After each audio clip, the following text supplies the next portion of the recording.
He is not harmed by our disobedience, nor benefits from our prayer and worship. So why do we do this? Because Allah subhanahu wa ta'ala has commanded us to do so. We are following our Lord's commands. So that's part of our adab with Allah, is that when we're told to do something, we do it. And see what Allah subhanahu wa ta'ala will give you for that. He will give you what you can never imagine, but you have to obey His command. What's required from you, especially in our homes and with our children and our families. Fulfill the commands. What's the state of our families as it relates to prayers or the adhkar? How many times do you hear Habib Umar say, in this land and other lands of the Muslims, that you'll see people between Maghrib and Isha, that people will hear things before Salatul Fajr, and they'll walk in the streets and hear people in their homes remembering Allah subhanahu wa ta'ala.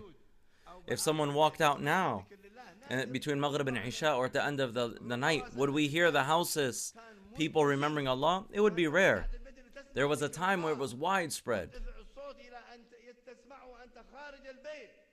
It would be so abundant that you would hear people from outside of their houses, you could hear them remembering Allah. Now we hear other things. We hear people's television sets and what it contains. May Allah subhanahu wa ta'ala protect us. The least harmful of which is the news and people watching TV shows and soap operas. There isn't the same good that was present, and the evil has replaced it. This is a waste of time. This is your life. We're going to be held accountable for it. How old are you now? How many nights have passed us 1 hour after the next? And death is coming soon, and everyone will have a portion of it. Nobody's going to live everlastingly in this world.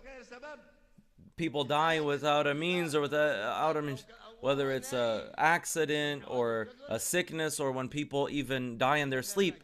And many accidents happen nowadays. Whether it's by an outward means or not.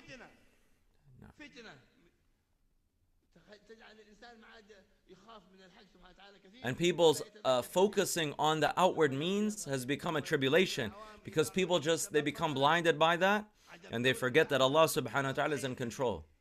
If you didn't know the means by which something happened, there's actually good in that. That a person benefits from whatever happened, and they turn back to Allah. But if a person knows the means, it becomes an affliction. Unless a person has belief in Allah. Because they're not limited by the asbab. They mention it, but they don't actually turn to it. If they say a young man just died, they say, oh, people say, oh, young people would be scared. They would turn back to Allah.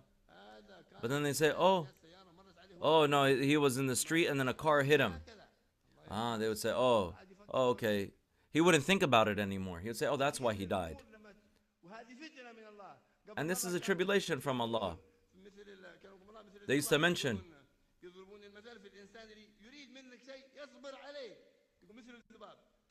they would say that a person who wants something from you, they're like a fly. If you swat the fly from here, they'll come from another angle. You swat them from that angle, they come. It's like someone who continuously is persistent wanting something from you.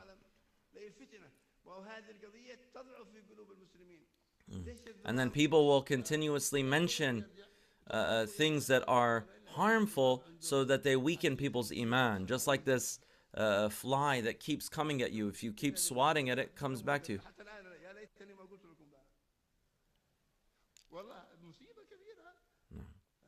So this is a great affliction.